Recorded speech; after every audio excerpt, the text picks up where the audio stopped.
Hey Nathan, how you doing?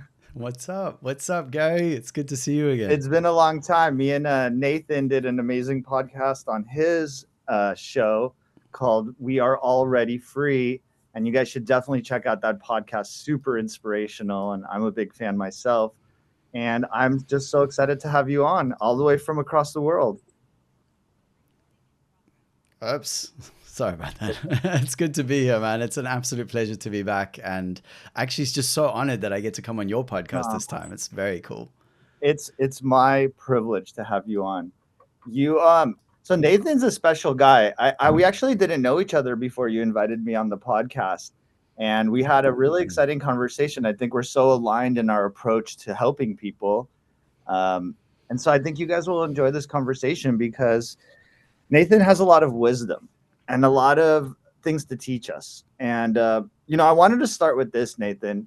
I thought that the name of your podcast is very interesting, and you introduced it. I think your first question to me is what does why are you are already free? What does that mean to me? And it really made me think.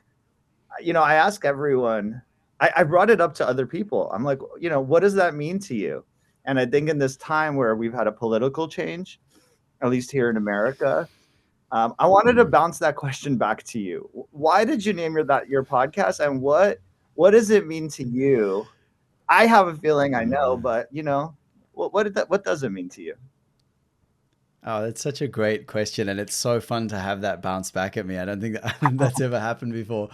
But yeah, so we are already free. And it's actually, I would have asked you that at the end. And it's always such an interesting thing to hear what a guest is going to say. Because honestly, I've had a few people, not many, but like some people go, we are not free. Like we are in a prison system. We're born into a prison system.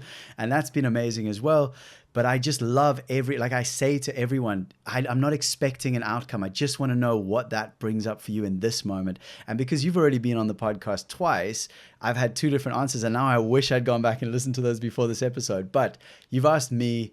And so how that actually came about was during the lockdowns. Honestly, it was when it first happened and we're in South Africa and they're going, we're going to lock down, it's going to be 2 weeks. And then it wasn't 2 weeks. And I kind of ignored it initially, honestly, because I thought this is just another one of those things that happens where people panic about the next flu or something and then it just blows over.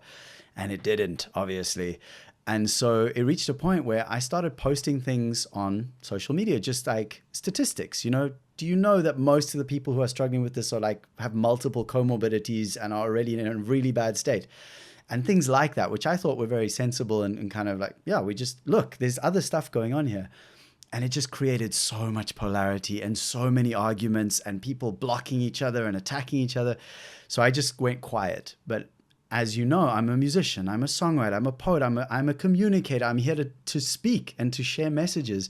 And I couldn't stay silent. So for the first time in my life, strangely enough, I actually started writing long form spoken word poems, which I'd never done. I've written songs since I was 14. I've written many kinds of poems, but suddenly there was this new thing that was coming through. And I think maybe the third poem I wrote was a poem called We Are Already Free. And the first line of that poem, and I have goosebumps talking about this right now, but the first line of that poem starts, if you believe that you can vaccinate yourself to health and consume your way to wealth. And the rest of the poem speaks to what I was witnessing around basically that nature heals. Nature is our teacher. And if we go against nature, like you're free to make that choice, whoever you are out there. But also remember that I'm also free to make a choice. And so the final line of the poem is actually that. The final line of the poem is we are already free. And it kind of went viral. I think it's the only thing I've ever put out there that's kind of gone around the world and people were sending it to me from all over. And so that's how We Are Already Free came about. So in terms of what does it mean to me, it's a mantra. It's a prayer. Because a lot of the time I don't feel free, dude. Like a lot of the time I feel stuck in old patterns or in this society or, in various ways. But in those moments, I remember and I use that We Are Already Free to remind myself that like Mandela, who was in prison for 27 years on Robben Island here in Cape Town, he was still free. He was already free because he used that time to grow himself and to so that when he was finally physically released, he could step out and say, let's be at peace with each other. Let's make peace and let's make a rainbow nation. That to me is a sign of freedom. So that's what I aspire to, is to be that free in myself. And yeah, that's it, man. Yeah, I mean it I remember what I answered, I think, the first time, and it rings so true now. I said we are free to think for ourselves. And that I think is what Yes. people forget, that even if there's mandates, even if there's rules, even if there's scary things that we don't know about, you have the freedom to think for yourself and make decisions. And I think now Mm, that we're many years past the whole COVID debacle, um, it's the people that were thinking for themselves that I think came out the most unscathed. And that has nothing to do with the choices they made, actually, like whether they did the lockdowns or they got vaccinated or not, but rather making yeah. decisions for themselves. Because now you could look back and you could look at the data, but if you had integrity and you made the choices based on your own assessments and your own beliefs of what was going on, I think you can feel more whole than when if you just go along with what other people are doing. And there was so much pressure back then to just go along with it that anyone who's asked any questions were scrutinized and vilified. But we're free to scrutinize. That's the whole point. The whole point is you're Yeah. supposed to disagree. You know, Yeah. even though you and Yeah. me agree on Yeah. It was, things. yeah, but exactly. I mean, that was the piece, is that I really struggled. And what was so interesting with the poem was that very little polarization happened because of that poem. That there wasn't that same energy because it came through in such a way that people really couldn't say, well, I disagree. It's like, okay, but the energy was different. It wasn't saying you're wrong. It's saying, here's what I see. And it was more of an invitation than an attack. And I think that's part of the real skill to develop, especially in these times when polarity creates a sense of walls. And I have this happen regularly, and I'm still learning how to do it gracefully. But to share strong opinions, I just had a conversation with someone a few weeks ago over New Year's. I was emceeing a small, beautiful New Year's festival called Thrive here. And I saw some friends, or some, not friends, but friendly acquaintances, people I've known for a while that I kind of thought we got on. And they were really not interested in seeing me. And I felt this like energy, but there was nothing said. So it reached a point where I saw them alone at some point in the festival, and I went up to them. I was just like, hey guys, just want to check in. Something's gone strange here. And it turns out there was something that I've shared on social media that they were like, it completely went against our values. So we just decided we don't want to talk to you anymore. And I was like, what? Like, that is not how we do society. Like, that's not a positive way to do society. So I'm actually hoping to have a proper conversation with them soon, based on the fact that I approached them and they're kind of like, maybe we should chat. I was like, yeah, that would be great. Even if we disagree, I'm curious to hear what you got to say. It's Oh interesting man. what you mentioned about how the poem didn't trigger so much animosity, and yet just speaking openly and sharing ideas that gets people riled up. I think there's something special about art, and I know you're a musician and you share so much of your love and your message to the world through art. I think that's actually one of the things that was missing. And I had a comedian on my podcast, this guy Brent Pella. Check him out; he's amazing. Oh, dude, I love Great guy. Brent Pella. He's amazing. Oh my And gosh. we spoke about that. It's like art is this platform where you can share ideas, you can dissent from public opinion, and somehow that is registers with people differently than like a even a long form conversation like this. They just, Mm, it opens the doors to the idea that people are different and people have different feelings, and somehow, again, through a song or a poem or some kind of artistic expression, there's a safety there. And I just recently watched that the movie about Bob Dylan, and made me think about the same thing, how you know through his art he was able to really transition into people's brains some of the ideas from the 1960s. And obviously the music scene back then was so powerful in changing the discourse in the public. So speak to me, like tell us some, you use art, you use your songs, you use your poems to really communicate your ideas. I see all your social media posts that are these beautiful songs, and you do it in these fun communal environments like festivals and different gatherings. What is that? I don't know, like what does that mean to you to be able to share with people your art, and how has that been received, in your community? That's a great question. I feel like I have had such a journey with it, honestly. I mean, I've been in love with lyrics specifically since I was maybe 8 years old. I remember listening to Cat Stevens and Neil Young and Bob Dylan and these artists as a kid, and I just was obsessed with it because they could do this thing we're talking about where, and I use this example all the time because it's the one that I first remember was when I was really young listening to Cat Stevens, his song Sad Lisa. And he has a verse in there where he says, her eyes like windows, trickling rain upon her pain getting deeper. And when I heard that, I still get the same feeling. I get goosebumps just talking about it because in my little kid's mind, I realized he was talking about the pain she felt and the window panes and her eyes, which were also the windows, and the tears, which were also the rain. And I just completely was transformed. Like I was transported into this different space. And it just was like, I love that. I want to know more about that. So that's what I've came to it through. And then, through my youth, going through whatever I went through as a youngster, the various pains and traumas and losses and all the stuff we all navigate as young people. My first songs I was writing were pretty dark, like pretty depressing.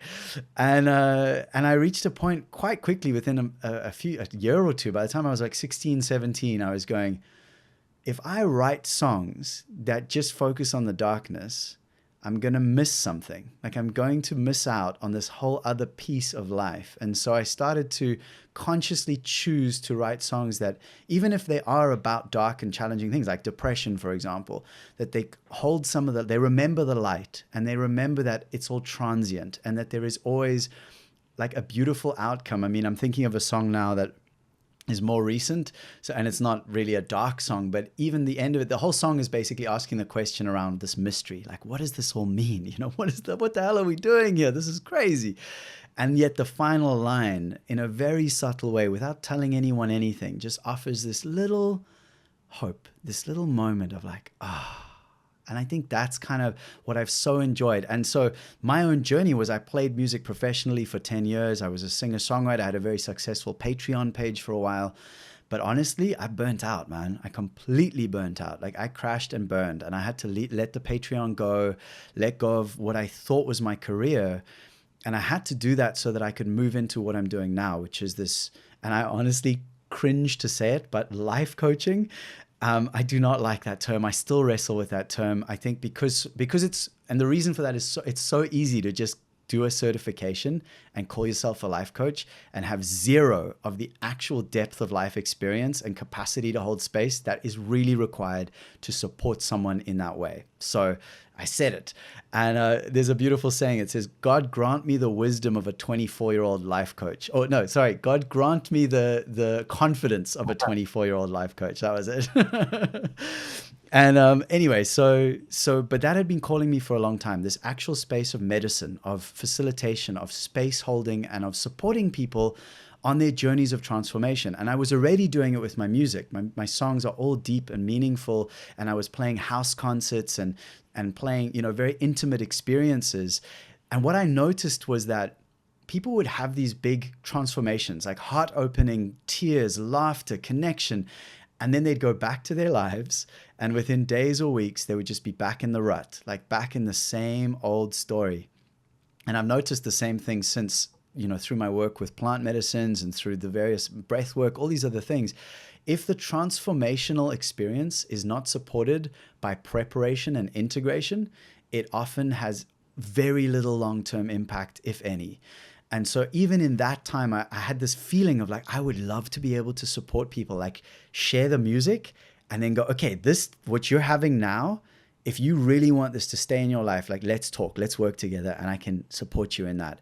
And so that's what I now do. And I had to kind of go through a big dark night of the soul, letting go of my identity as a musician to become drop more into my real self, my truth as a facilitator, as a guide, as a support for others on the path. So that's kind of how it weaves. And I'm honestly right now taking a step back into creativity. I just shared another poem today on my Instagram, which I've just been writing and writing and writing, but not really sharing. So I myself have been looking for that balance between creation, consumption, expansion, contraction, between being someone who runs a business that makes really good money, like wanting to do that, but also just wanting to help and be a part of this crazy experience and be authentically here. So I hope that answered the question. Yeah, no, it did. And it speaks to what I wanted to get into is the life coach. I don't think it's such a, I know what you were referring to, that life coaching has maybe this derogatory, because anyone can go do that. But I think it speaks to the needs of our community and the needs of our society. People need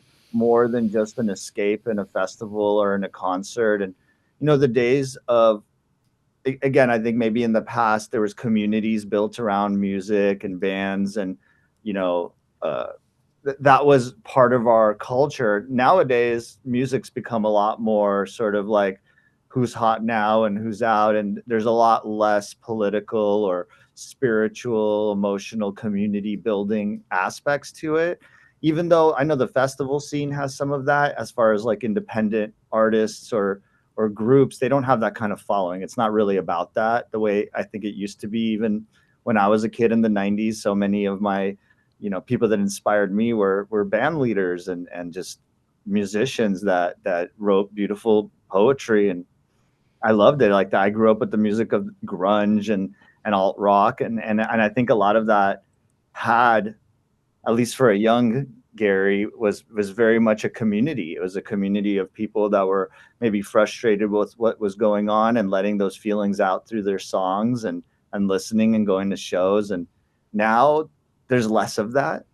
And Mm. and I think this need for community is where the life coaching has come. And even if you're a 24-year-old without so much life experience, to put yourself out there and make yourself available to people, um, to build that community is what I think it's about. So I wanted to ask sort of what are the components of your life coaching? Because so much of what I do as a physician, I do lifestyle medicine, I do hospice medicine. Those are the Mm. two components of my practice. To me, I'm a lifestyle, I'm a coach, right? Because I'm coaching people through the death. I'm coaching people through their health journey. I limit my use of medications as much as I possibly can, and I encourage things like nutrition, things like breath work, uh, sometimes, if appropriate, plant medicine, uh, but certainly things like cold therapy, contrast therapy, breath work. Like these are all components of what I talk about every single day. So, without giving away your secret sauce, as you will, what are some of like the key components of what you do with your clients and and with your teachings? Yeah, I love what you said about being, that you are a coach. And I think that's one of the reasons I've resonated so much with you, is that how critical it is to have people like you in the world who are so deeply knowledgeable and skilled in medicine, in the modern medicine, and are bringing that into an authentic, holistic way so that people can really get well. And I think that that's such a key difference. So in my own case, more and more I realize that my sort of purpose, my why, is around authenticity. And it's an interesting one because I think many people don't actually understand how critical authenticity is. That a lot of people think of it as a nice to have. It's like, yeah, when I'm this, when I'm that, when I've done this, when I've made enough, then I'll be authentic. But then I think about, and I'm sure you know this, but that article, I think it became a book called The Top 5 Regrets of the Dying. And the number one regret was, I wish I'd had the courage to be more true to myself, not what others expected of me. And that's authenticity. That is literally the primary thing. And so the work that I do, although it does include things like purpose work or clarifying your branding in terms of like, just for those people generally like me who are more in the health and wellness world, like getting clear, okay, what is it you want to share with the world? How do you want to talk to people, et cetera, et cetera. All of that comes around the key defining thing that is the same across everyone I seem to work with is this piece around authenticity. Is I just want to feel brave enough to be myself. Like it's okay. And that's why I created this thing I'm still kind of in the process of creating, which I call the weird life system. And because one of the most common things I've heard with the people who resonate with me and who I end up working with is like, I just think I'm a bit of a weirdo. Like I don't feel like I really fit into this society of ours. I'm like, totally feel you on that. And I eventually thought about it so much that I looked up the etymology, the origins of the word weird. And it comes from the word weird, spelled Wyrd, which meant one who controls fate. It was about the fates, the three fates who control the sort of threads of fate. And honestly, when I heard that the origins of the word weird means one who controls fate, it just like, wow, we've turned this really powerful word into kind of a slur, into something like, oh, you're weird. It's like, no, that's amazing. Reclaim that. So basically, I'm working with this idea of taking these aspects of someone where they might be feeling like I'm not sure how to be more myself, which is a very broad thing. There's like a lot of ways we could approach that.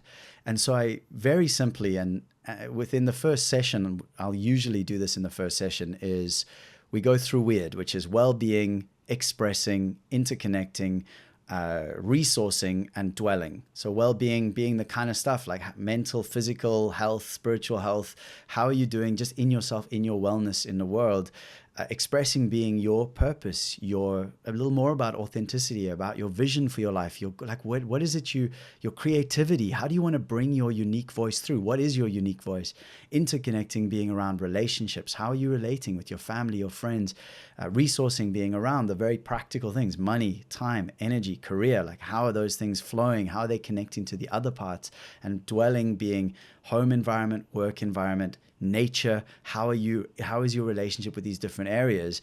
And from that, we basically just get clear which of these areas, if you made a positive shift in it, would have the biggest positive impact on the others to make everything else just flow more easily in your life. And it's kind of like that's in a very obviously it's around the kind of questions I'm asking, it's the reflecting, it's the blocks that come up, it's the fear that comes up. And honestly, Gary, the craziest part is that sometimes the most powerful shifts happen when someone just realizes that I'm hearing them. And I actually feel emotional saying that. Like sometimes when I'm just like, I hear you, here's what I'm hearing you say, and just reflect that, and people would just have emotional release, like either tears or laughter or just this feeling of relief and of lightness. Someone's listening to me, someone's hearing me.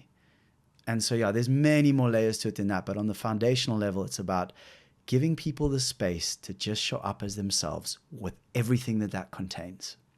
It's beautiful. And it's exactly what I do. And I think that's the parallel. If I can, like, listeners, it, if I do anything special in my clinic or in my practice, it's that I see you. Like when I show up Yeah. into a room or at the bedside of a patient with a bunch of family members, whatever it is, my number one job is not to figure out what's wrong or make a diagnosis or create a treatment plan. Of course, that's my job, but it's people need to be seen.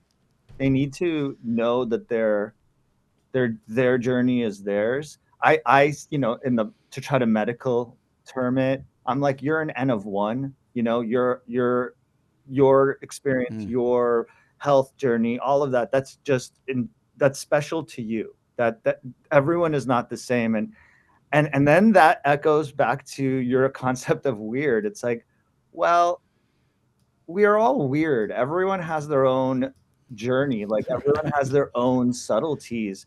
And of course, we all share so much, right? Our life, for many people, and this is an important point too, no matter what ethnicity, what country you're in, whatever, like we do have so many similarities. But everyone's individual journey is theirs.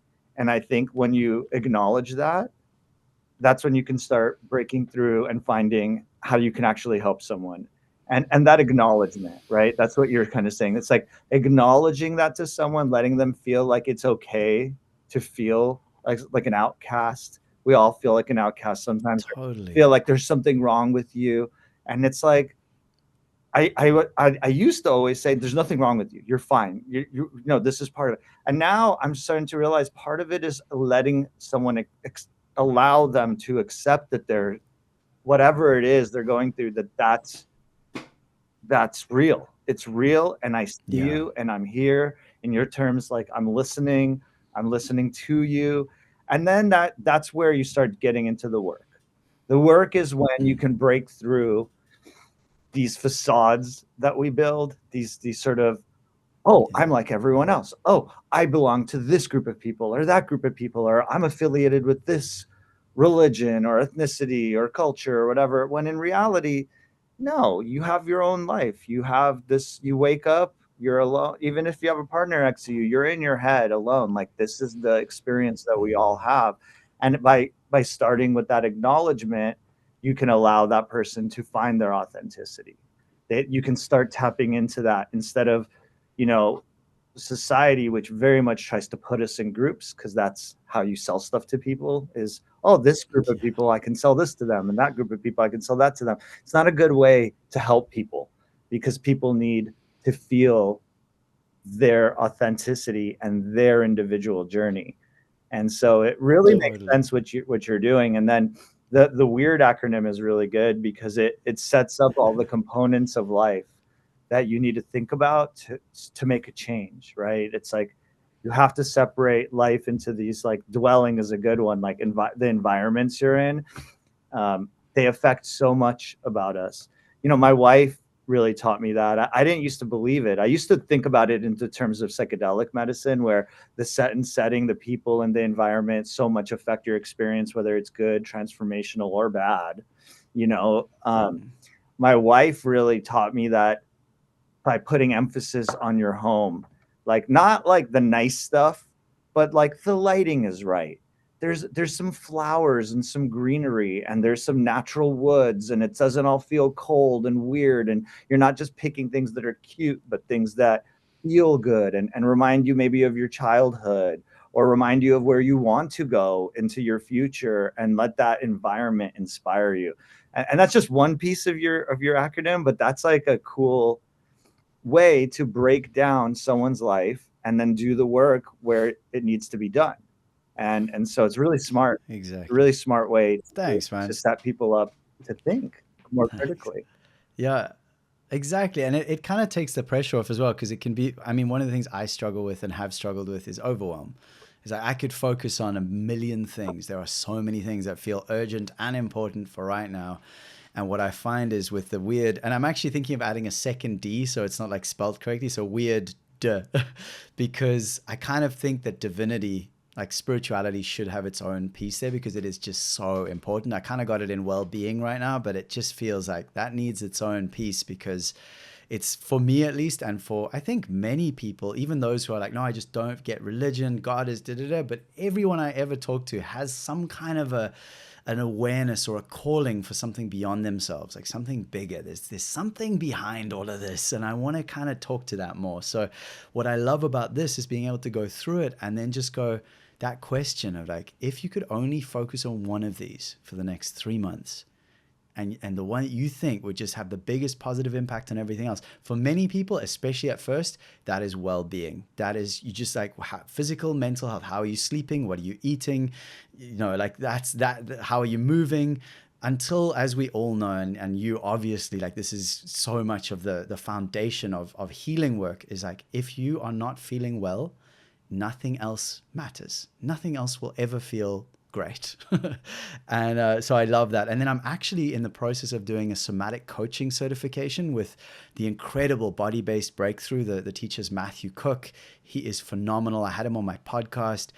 Just and so, getting so much high value information from that and being able to help people in a because generally, working with people, we generally get amazing results. Like it's amazing. There's progress, things change, but sometimes something comes up and it's like I just can see that it's something's going on and I don't have a way to support that person. And I realize now it's the somatics. It's that there's something stuck in the body, something stuck in the nervous system that needs a way to come out. That's not necessarily, it might be cold immersion or a big breathwork session or something like that. That's great.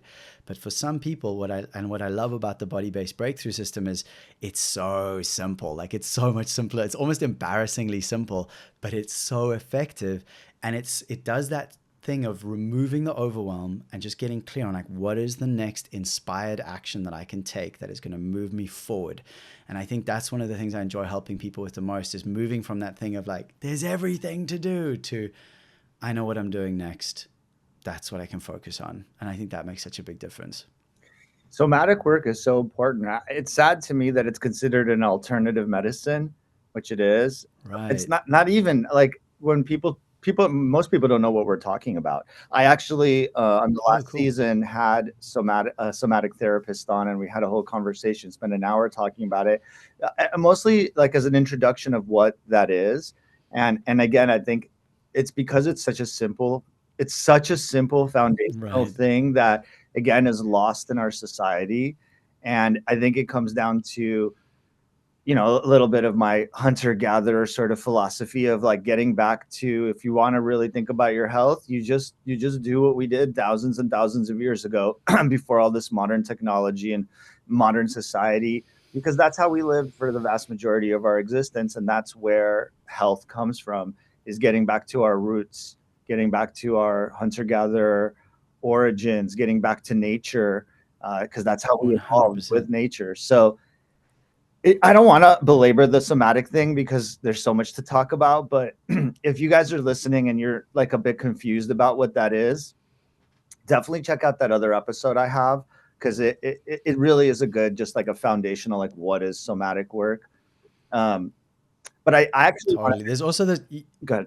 oh, sorry, go ahead. No, you go ahead. Okay, I was just thinking of when you talked about like going back in the history, you made me think of if I could, without having to go into the depths, because somatics is so much there. But there's a video that I saw online of, I think it's a deer that's been attacked by a lion, and for some reason the lion has left it. And for a while, the deer kind of just lies there, and it's fine. It's not injured or anything. It's just lying there in shock. You know, it had given up. It had gone completely into the nervous system part of like, I'm done, I'm over, and it had surrendered. And then what it does is it gets up and it starts shaking, and like shakes and shakes and shakes, and then carries on with its life and is perfectly fine. And so, in the very basic term, most of us in modern society haven't learned how to shake off the shocks that we experience in our life, whether that's trauma, whether it's a fright, whether it's sadness or anger or whatever those big feelings are that we've had.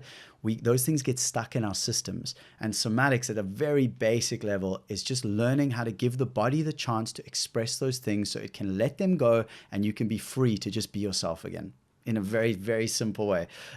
Well described. And other versions of that people might be more familiar with. You know, there's like the yelling, what is it called, the primal scream, uh Right. breath work. You know, I did a workshop where I was in a room with like 200 people, and we were just doing deep breathing. It was just deep breathing, and you just heard people crying and screaming and shaking and having these dramatic physical manifestations of just breathing. And I think so much of that is whatever modality, whether it's like traditional or whatever, that's probably not just somatic work or breath work, or just giving yourself permission to shake, scream, yell. And I think that's a little bit of where music festivals have a special role in society and have been sort of thought of like, oh, well, you're just going to party. It's more than that. You're going to a place where there's lack of judgment and an opportunity to sort of be a different person than your regular life, and you can let out feelings, emotions, and it's physical. It's very physical, you know, when you're standing and dancing and seeing your friends, or just seeing other people that's not your friends that are on the same wavelength as you, because you're in this environment, this Hmm. shared space together. Yeah, co-regulating, man. Co-regulating. And actually the what I love about the system I'm learning now, because I've done breathwork training, etc., and it is amazing. And sometimes it can be overstimulating. Like even though there's release, it can also be re-triggering in a way.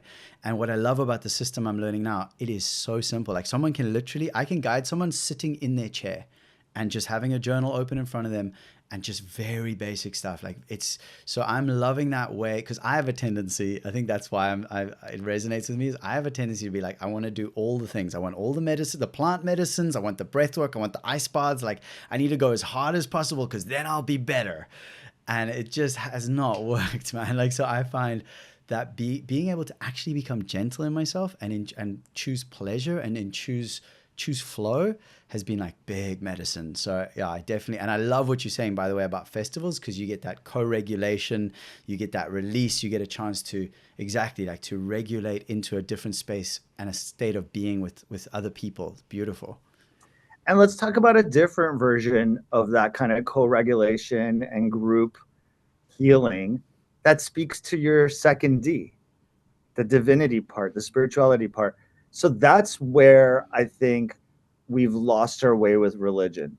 Religion Hmm. was a place where people would gather, they would get guidance, and they would feel comfortable to yell and scream and cry and moan and just let themselves go emotionally, and those emotions lead to that spirit connection. And so I actually think that's one thing that's critically missing in healthcare. I'm very proud of the work I do in hospice because we do spiritual bereavement counseling, and it is a foundational part of what we do in hospice is bring the spirit to it. And sometimes families are like off put by it, or they'll refuse to see our spiritual counselor. And then as things get more serious and we're nearing the end, they oftentimes will let that in, and you can see the kind of benefit that it brings the patients and the families. So that spiritual piece is absolutely essential. And I agree with you, it should be separate from well-being because it's so important. It's like mind body spirit connection. I've always, my last season, that's what I kind of focused on, that connection. But really, that mind body is one thing, and the spiritual world is another space entirely. Yeah. And you can do Yeah. all the breath work. And this just echoing what you said, you can do all the breath work. You can put your body into all sorts of crazy, like go into a 35-degree cold plunge and then breathe and all this stuff. But that doesn't necessarily get you to the spirit world. That might be really good for your neurological system and your hormone system, and certainly for mood and things like that. But until you acknowledge that there is a world around us that science has not well described, that is kind of described by religious entities, which you may or may not agree with, it's there. It's there, whether you believe in a God or different gods or many gods or no gods. There is something else that we cannot perceive, we cannot measure with our tools, though some people argue you can, that I call the spirit world. And I think connecting to that spirit world and accepting that religion for some people is a path to the spirit world. Life coaching for some people is a path to the spirit world. Plant medicine is a path to the spirit world. There's, and those somatic, like behavioral things like the deep breathing, transcendental breathing, meditation strategies is a path. These are all paths to this world that is all around us at all times. We certainly feel, we certainly perceive it if you allow yourself to, but sort of has been ignored or sort of placed in this container of religion that you either subscribe to or don't subscribe to. And that's sort of sad to me because it, spirituality cannot be owned by anything. That is an individual experience. And I think so many people immediately just pair it with religion when it's not necessarily just in this realm of religion. Religion is just a version of getting to it. So That's well I said. want to kind of like see where your thoughts are as you're kind of digesting this idea of adding the second D to your weird analogy. Like, how do you see, you bringing spirituality to people? Like, I want to get into plant medicine, but before we even do, like, what have you seen successful to get people to sort of open up their spiritual side? It goes back to, honestly, it goes back to what we were talking about earlier around creativity. I find that So I'll give you a brief history. Like I work in stories, and it's all kind of the story of how I've navigated these things. So when I was a kid, I remember that feeling of awe and wonder that I experienced about like, whoa, this is great. Like, what are we in here? This is an absolute miracle. And then I'm from part of my ancestry is Jewish, though my family was never very like practicing. But then I went to a school initially that was Christian, and then I remember I wasn't allowed in the assemblies because I didn't because I wasn't like there to pray about Jesus. And so there was always these weird kind of, but I remember so clearly my entire life that when I would hear people talk about religion, I was always like, you're all saying the same thing and arguing about it. Like that the core message of love, the core message of something bigger than us is all the same. And then everyone's killing each other about the names and who did what when and all this kind of stuff. And this is my whole life. I've kind of had this awareness, but I walked away from God for a long time because of that. I was like, I don't want any part of this. This is crap, and I'm not interested in it. But it left me hungry. It left me like in a desert of myself, of my own desert. And dude, I had this crazy experience where I was in, it's 2010. I remember so clearly. I was in Northern California for the first time, and had chosen to be celibate. I'm not going to go into all the details of why or what was going on in my life, but that was what I needed at that time. So of course I immediately meet this beautiful woman, and we're chatting, and things are like, she's come to visit me, and we're having a lovely time, and we're lying next to each other on a bed. I'm like, this is going one direction fast. And I said to her for the first time as a guy in his mid-20s or early 20s, I was like, look, you're lovely, but I just cannot do this right now. I'm not available. Like I'm really enjoying this time together, but I can't go there. And she's like, no worries, all good. She got a lift home with a friend of mine. And when he came back, he had a little handwritten note that was a poem. And it was a poem by a Sufi poet named Hafiz, who I had never heard of before. And the poem was called Because of Our Wisdom. And when I read that poem, I just was like, I need more of this. And the poem was funny because it was cheeky. It was basically the one line says, every desire of your body is holy, which I just thought was very funny. But because of reading that poem, and I went and bought the book that was from, which is called The Subject Tonight is Love. And it's here somewhere. I have that book. It's basically almost completely fallen apart. I've taped it together so many times.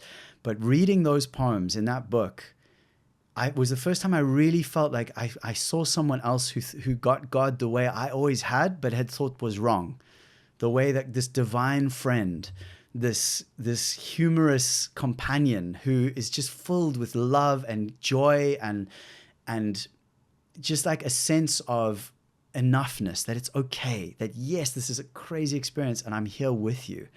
And Hafiz's writing, and actually the book itself has been translated by a guy named Daniel Ladinsky, I think. And so it's written in more modern English, and for whatever reason, it just completely resonated. And I since reading that poem so many times, the poems in that book, I now talk about God, and I don't have there's no friction between me and that experience that I'm speaking to.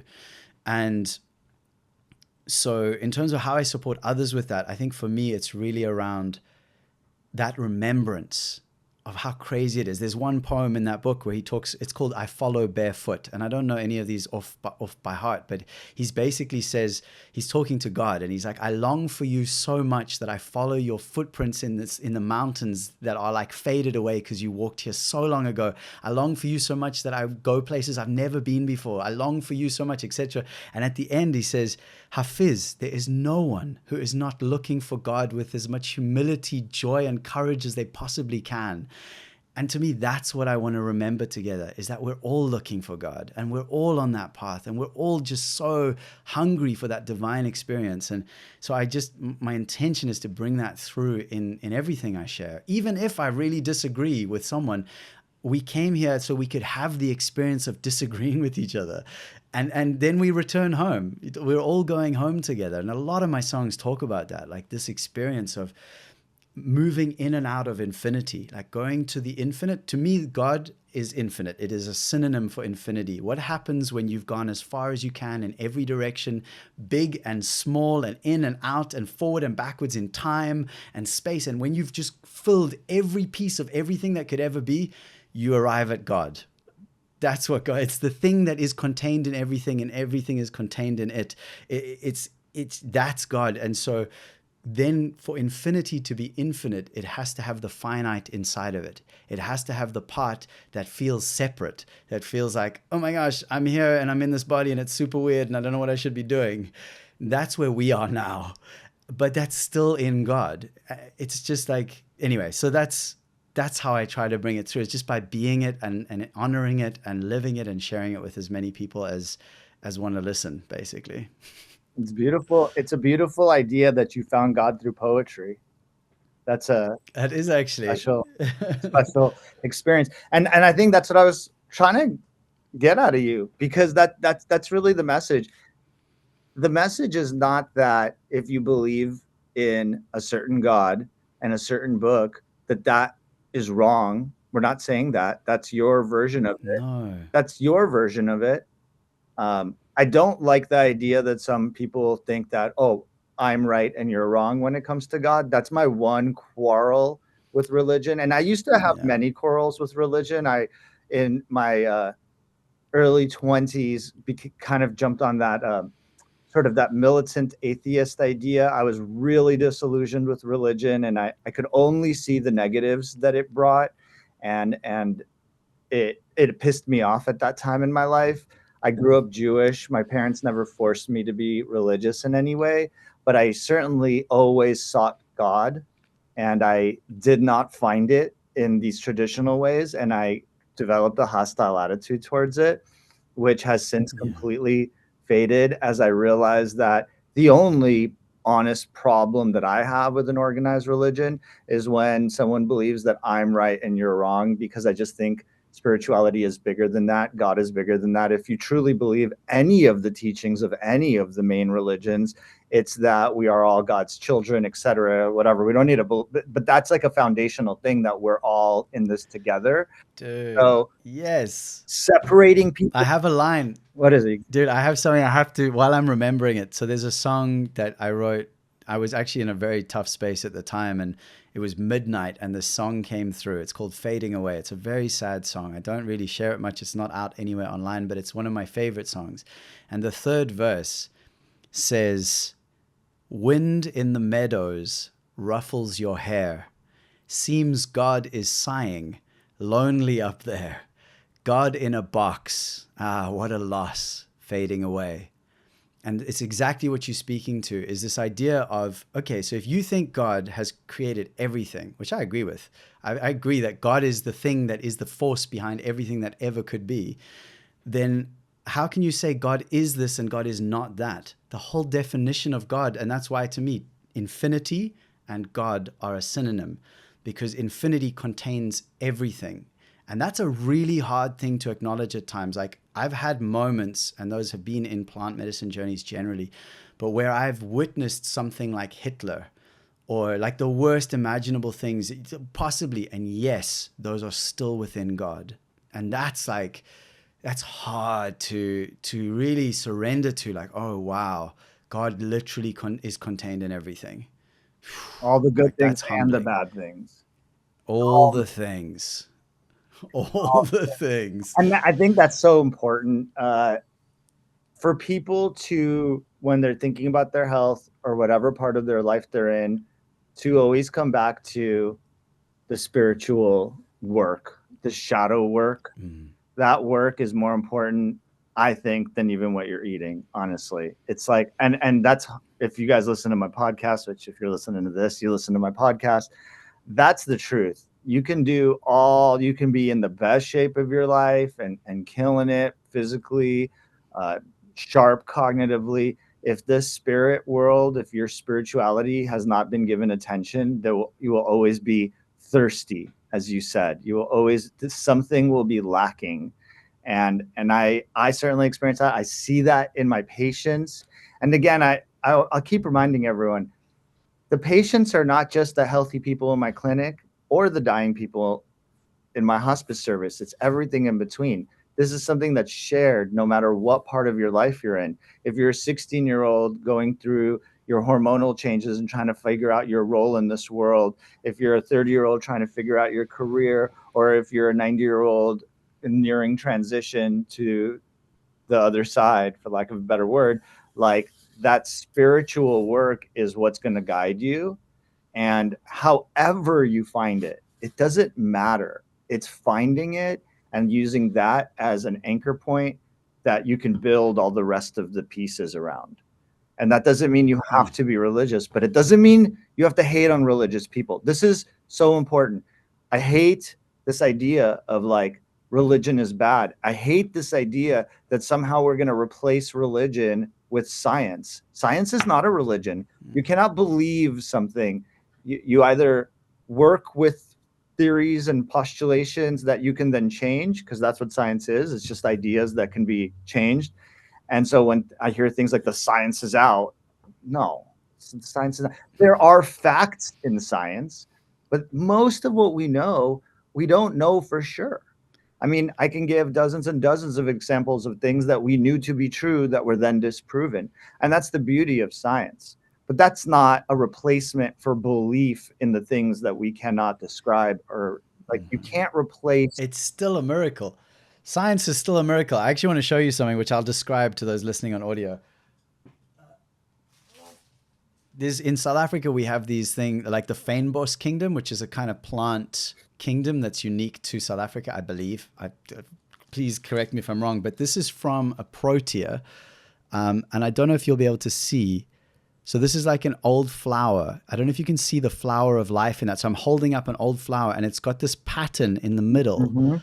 of like, that's the flower of life. That's the foundational pattern of reality. Like maybe I'll post it on my Instagram as well, just so like if anyone wants to go and find my recent posts and check, because to me, when I see that, and I've seen it in so many things, you can pick up a shell. It's a Fibonacci sequence basically, Fractal. but you could pick up shells, you could pick up leaves, you could watch the way plants grow. You could like, there's just at every level of reality, there is this divine, what do they call it? Like sacred geometry. There is a sacred geometry at the foundation of everything. So yes, we have science, we have this research that allows us to fly planes through the air. I mean, that's incredible. But all of that is based on a miracle. All of that is still inside of the miracle that anything exists at all. I mean, that to me, like, don't let science remove you from the miracle. Let it be a reason to be spiritual. Like, let it be a reason to go, wow, this is even more crazy than I thought.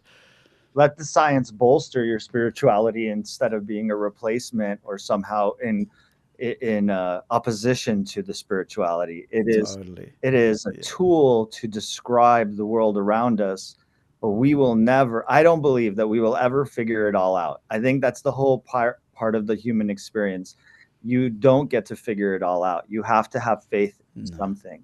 And if you have faith in nothing, you end up getting brainwashed by whoever is aggressively teaching you how to be. You don't get to think for Right. yourself, and then you're not free because you've been captured.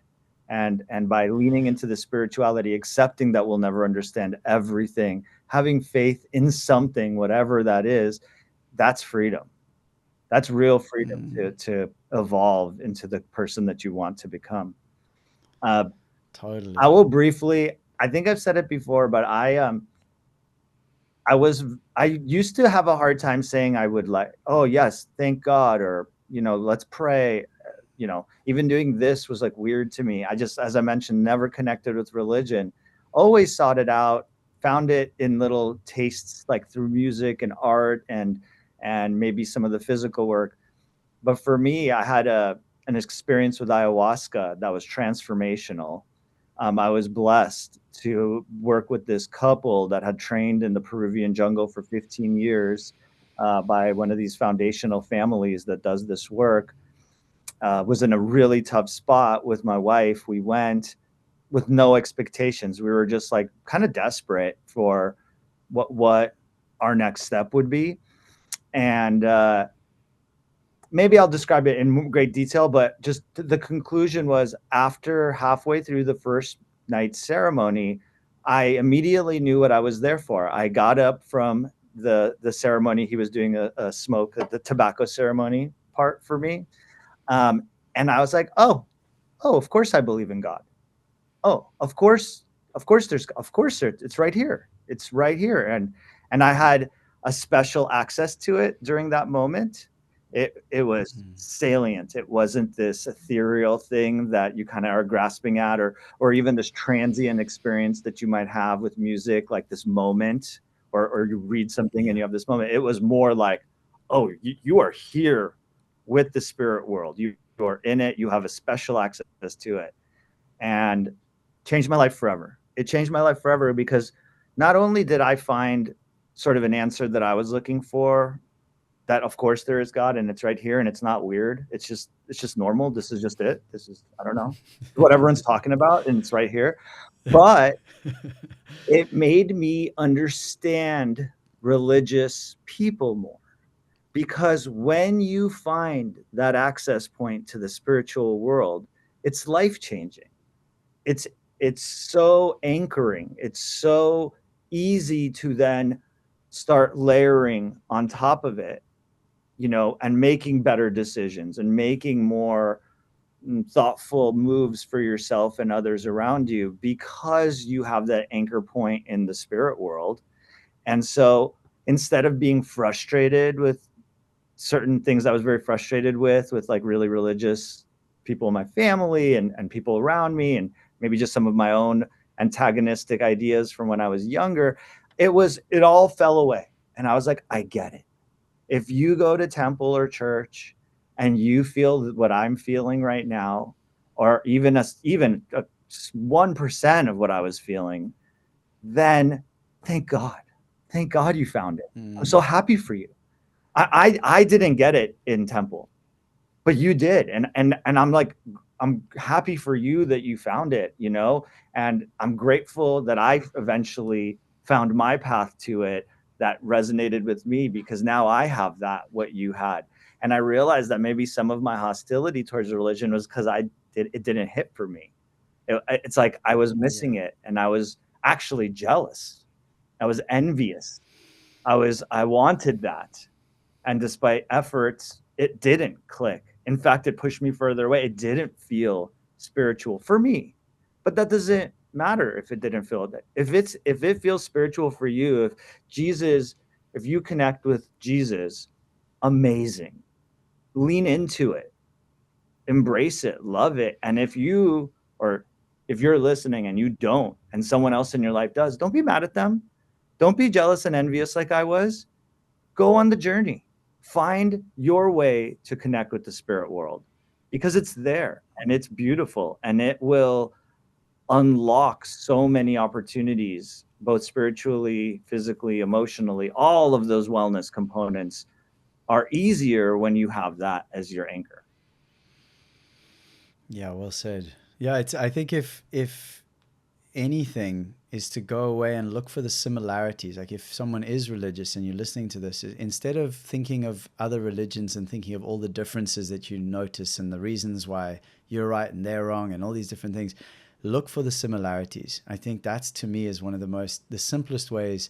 And even go talk to other people. Go talk to a Buddhist or a Christian or a Muslim, depending on whatever you're into, and find someone and say, this is this thing that really touches me about my belief. This is this thing that has really helped me to get through these hard times. This is this piece that is just so powerful and so beautiful.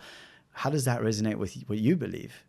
And that's, to me, has been like one of the crazy things that happened when I first started playing music professionally. And this was really 2011, I think still. I was at an arts festival in South Africa, and I walked into a corner shop, and there was a guy in there who was, I don't know exactly from where, but India or Pakistan or so, like, didn't speak much English. And I don't know why he wanted to talk to me, but he saw something in me. And at that point was the first time in my life I was really owning my music and starting to play it more in the way I wanted to play it, and bringing this message through in a way that just felt real for me and authentic.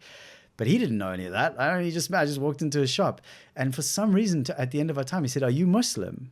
And I said, "No, no, I'm not. I just, but thank you. Like, what's the?" And he's like, "Well, it just, I don't know. You just had the way you just feel like you are." And then I've had so many people over the years be like, you must be Christian, or you must be, are you Buddhist? Or like, because they're connecting the message that's coming through, and not just the message, but the energy to their thing. And that's what I would like us to remember more, is that that energy, that's the thing. The thing you're looking for is that thing that is unique, is universal. It's universal in all of it. And so if you choose, like Ram Dass says, if you're driving through a town and you're hungry, all you'll see is restaurants. If you're driving through town and you're tired, all you'll see is motels. You know, like we see what we're hungry for. So become hungry for that which unites us. Become hungry for that which is the same in all of us, which is that thing we're talking about. So good. And one thing I got to say, if you guys, every time I see you playing music on your channel, you emit authenticity and spirituality. Like when I watch you playing a song, I don't even know it because I'm also a musician. So oftentimes I'll watch people play a song. I'm like, oh, what key is he in? What chord structure is that? Oh, and I'm not one to listen to lyrics, which is funny enough. I feel music. I know what it's about because of the energy that's being emitted, and that's something special about you. And I really encourage people to go watch you perform. You have some awesome videos. Oh, thanks, man. It's I really emitting. appreciate that. It's and I'm not even trying to be complimentary. It's just so overtly noticeable of that. That's what you're doing when you're playing your music. You're not just singing a song. You're emitting this feeling of spirituality, and that's because of how authentic your intentions are with the music that you're making, and that's what connects me to music, to artists in general. And it's a very special thing. I don't think you can teach it, by the way. I think some people, No. that's why they play songs. Other people play songs because they want people to enjoy their songs and make money and perform, and they want attention, and that's all beautiful and great. But Absolutely. it's those people that are doing it to literally emit an energy, and it doesn't have to be good. It could be like, again, like I was thinking about grunge. Those people were all frustrated and upset, but they were emitting an energy that 16-year-old Gary was like, thank you, I need to get this out of Yeah, me, you know. And definitely. Dude, I was listening to Radiohead again recently. Like I actually, and I've made a commitment to myself just recently to like to really take time to listen again to especially some of that stuff that really was formative for me. And I was listening to, I think it's Everything in Its Right Place, maybe. But anyway, a song that is just so like ephemeral and sad and like big. And I lay down and I just put my headphones on. I was listening to it, just being like, whoa, this is so beautiful, like so weird and dark, and the sound and the echo in his voice and all these things. So yeah, it's amazing to me. It's like one of those things, talking about religion is like, my religion is lyrics. Like when I first heard from people that they didn't listen to lyrics like I do, I was like, what is wrong with these people? Like they're all going to hell. Like, and then I realized like that's the beauty of it, is I like someone like, I know so many musicians, and musicians who are, for example, a guitarist or a drummer or a bassist or someone who hears all the different aspects of a production. I don't generally hear any of that stuff. I hear the lyrics, I hear what they're saying, and I hear the melody. And then I get hooked and I go on the journey weaving the melody and the lyrics. But then when I hear someone who's like, oh man, you hear that bass line? I'm like, no, I definitely didn't hear that bass line. But now that you mention it, that is so beautiful.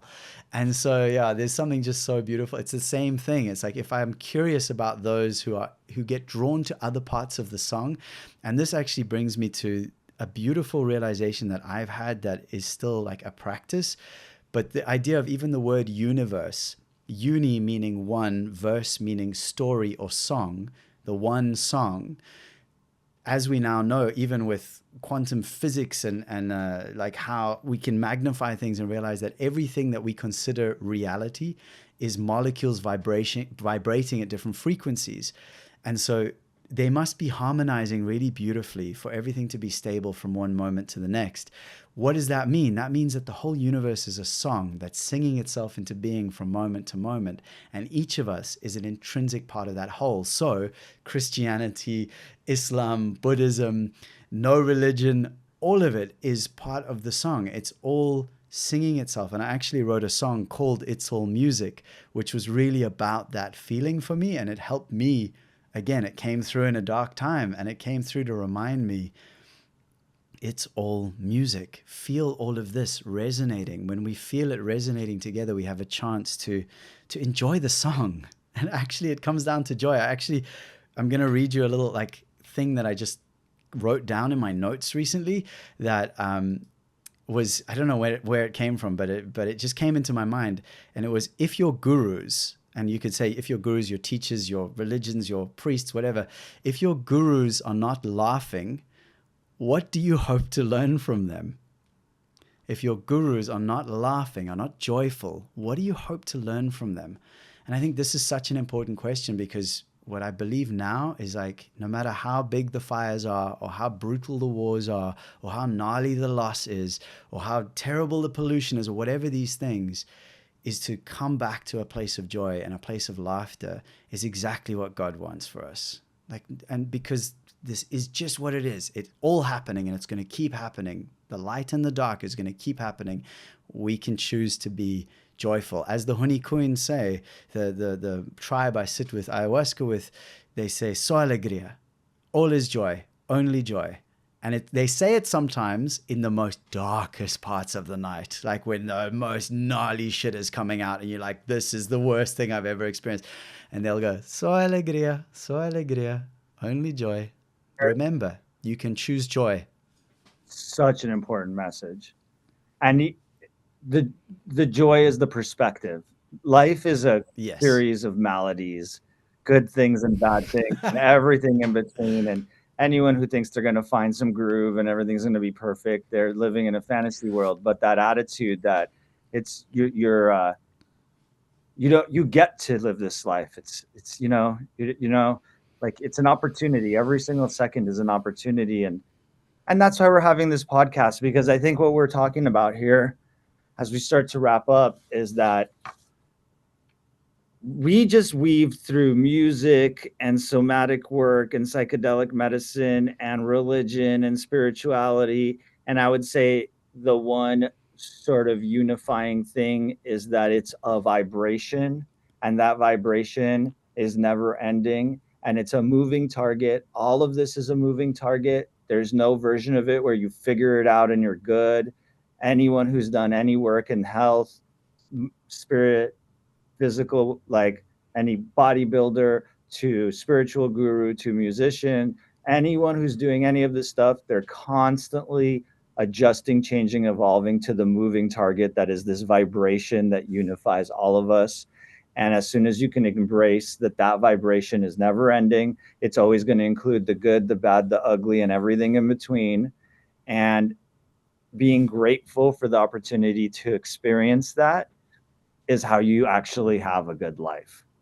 It's the Totally. life is hard for everyone, obviously for different reasons and different levels, and some are tragic and some are less tragic, but the individual's experience is always challenging. I don't know anyone who's just coasting and cruising, and I meet thousands of people a year, and that is like the unifying thing, is that everyone's challenge is theirs. It's very real.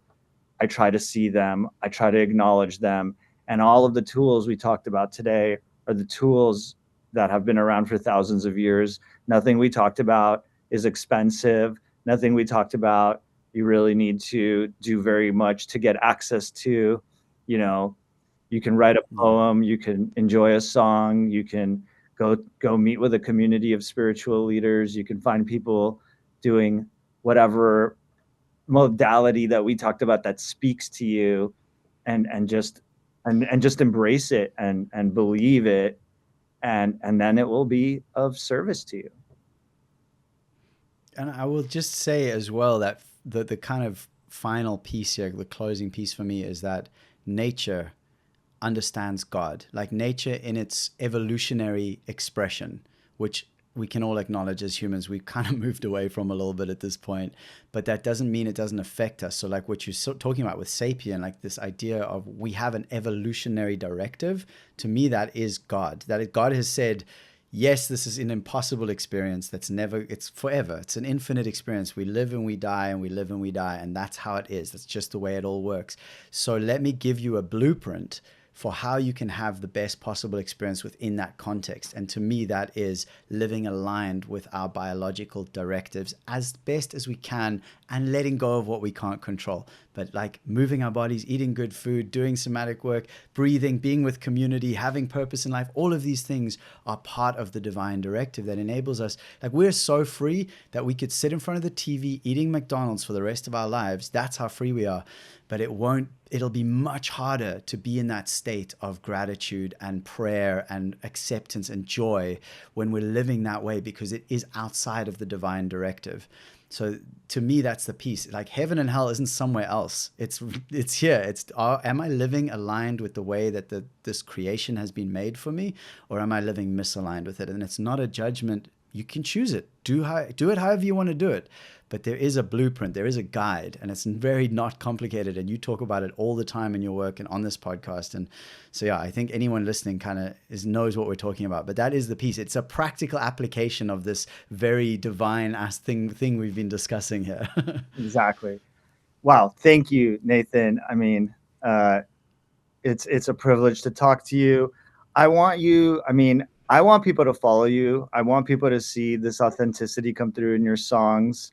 I know your work is only just beginning. So where can people find you? How can they hear your songs? How can they join your coaching? Tell us about that. Yeah, I mean, the simplest is to just find me on Instagram as a starting point. It's just Nathan Maingard, Maingard. And if you'd like as well, the podcast is a great entry point. We are already free. You can search for that on any platform. Listen to my chats with Gary. Those were super rad. I mean, that's why I had him back on, because it was so good the first time. And yeah, those are really good starting places. You can also, it's easy to remember, alreadyfree.me. Alreadyfree.me. That'll get you to my website and get you all the links that you need. So yeah, thank you so much, man. It's been an absolute pleasure. And it's been, yeah, I feel so pumped, like so excited after that chat. That was rad. Me Thank you. too. Thank you, Nathan. Thank you, everyone, for listening. And until next time, goodbye.